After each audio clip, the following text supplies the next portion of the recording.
666. Now, speaking of telephones, I changed my phone just before Christmas. Now, I didn't get a new one. I inherited my husband's cast-off phone, but it was a new phone to me nonetheless. And I have to tell you, I consider myself reasonably tech-savvy, but it took me a good week, if not longer, to get to grips with the new phone.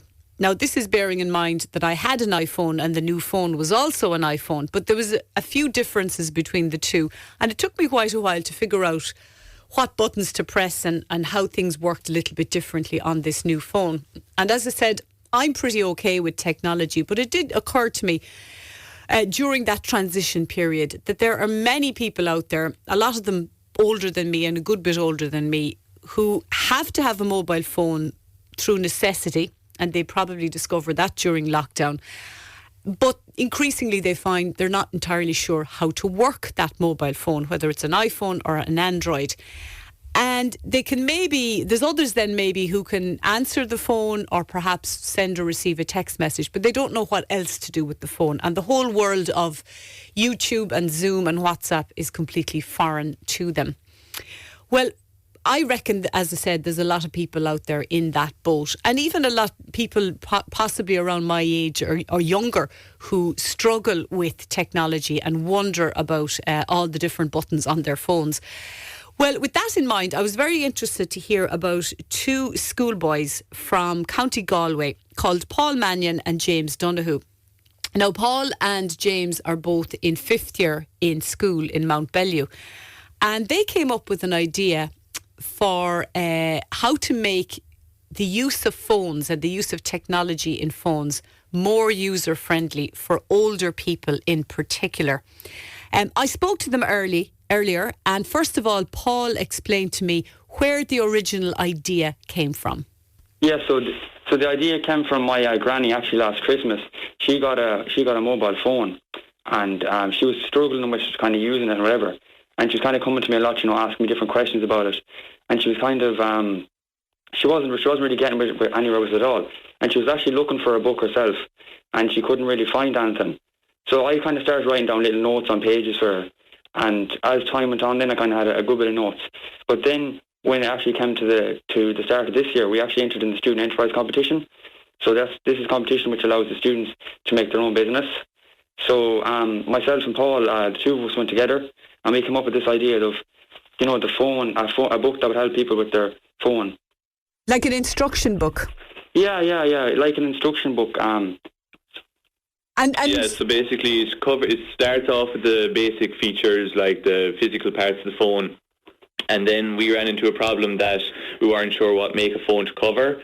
But luckily, James had an iPhone and I had an Android, so we decided to do one chapter just dedicated to iPhone and one chapter dedicated to Android, and then the last chapter then covers advanced features. And from your research, lads, and presumably you spoke to people other than James's gran, what kind of issues typically do older people have with phones? Yeah, well, even like it's the people who are just starting off with the phone who just have no knowledge of it. Like even my own granny, and even good people have said it to me, have actually bought the book. Like they're kind of saying like it's completely new to them, like because they're just used to the buttons. In fact, they have to touch the screen or swipe the screen. Like it's kind of very, very foreign to them. And what was your granny finding difficult, for example? Well, I tell you, the main thing that she was coming along to me was, like when someone rings you on the phone and you have to swipe right or swipe left to decline or answer the call, she just couldn't get that. And even kind of, turning on the phone, that she found that the phone was turning off on her. So, like, you can always go into settings there and change the times when the phone turns on and off on you, that sort of thing. And even she has relatives abroad in Poland, like, and she's trying to ring them and they're trying to ring her, and, she just wasn't really getting in with it. But, like, since she got the book now, she's able to get onto them while she's using Zoom and she's using WhatsApp, Oh, is she? She's gone that good now. Oh yeah. Like, and that took probably around 2 months now. It's a slow process. Like you won't learn it all in one day, but I think you just need to give it time and patience, and eventually then you will get to that level. Yeah, and Paul, of course, we all know that during lockdown and the various mini lockdowns since, that a lot of older people have felt very isolated. So this is ideal for them, isn't it? Exactly, yeah. I suppose that was the whole point of it, that COVID in one way was an advantage because we were able to allow older people to communicate with their families better. And did you find, Paul, a willingness among older people? Do you think there is a willingness among them to learn? Yeah, I think they want to learn, but they struggle to learn. But this is the reason we made the book, is to help them learn, because we found out that the elderly want to learn.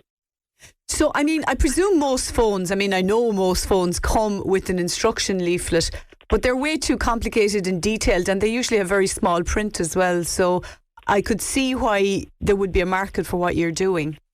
Yeah, even like when we were designing the book ourselves, like a lot of it, I would have brought it to my granny and I said, like, do you understand this page? Like, and I'd have got her to do it in front of me. And if she didn't understand it, I would have said, okay, so that needs to change. So like, if there's a certain word that she doesn't understand, we need to either change that or we need to give an explanation for that word so that she will understand it and that she can use it, you know. And Paul, explain how your booklet differs from, we'll say, the instructions that come with the phone.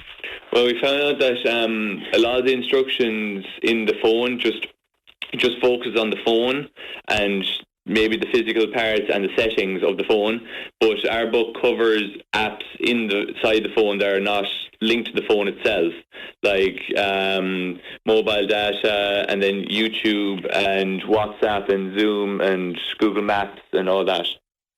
Okay, so you make it much simpler, I presume. Yeah, that's the aim of it anyway. And tell me a bit about this competition, about the Student Enterprise competition. Yeah, so the Student Enterprise competition is a competition which allows students around Ireland to come up with their own business, so we kind of become entrepreneurs. So like we would go into a competition then, so we're from Galway, so we come into the Galway competition, and then if we qualify from Galway, we go into Connacht, and then on to Connacht to the All-Irelands. So then you can get the best business in Ireland, but there's age categories, so we're fifth-year students, so we'd be in the senior category. And where in Galway are you? We're in Montbellew. Oh, very good. Okay. Yeah. And so what stage of the competition are you at now? Well, we are the competition is in March, I believe. So we have a few months to make the product, but then we have to do a business report and like marketing research and all that. So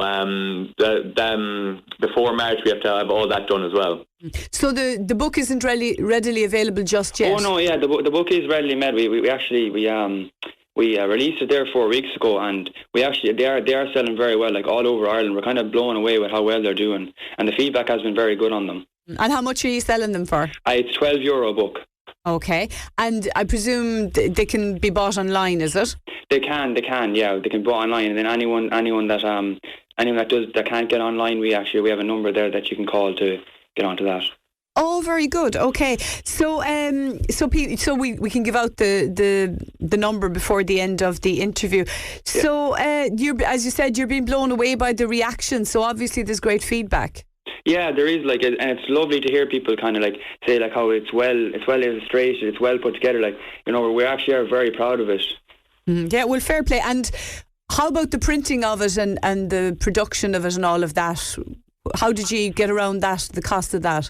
Yeah, so like the two of us would have been doing summer jobs last year, so we would have had a bit of money from that. So we kind of put in our own money then to, you know, just start it off. And since that, then like any money we make, then we put back into it. So that's what we've been doing so far.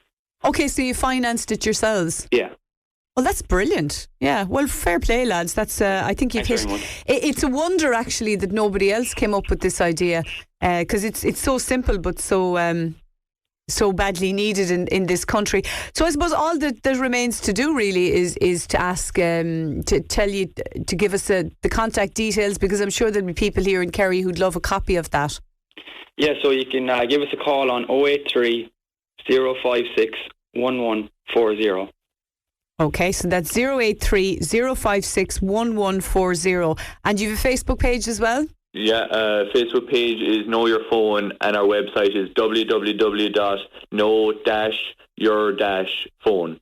And of course, it should be said as well that it's not just necessarily for older people, because there's a lot of younger people who struggle to use their phones properly as well.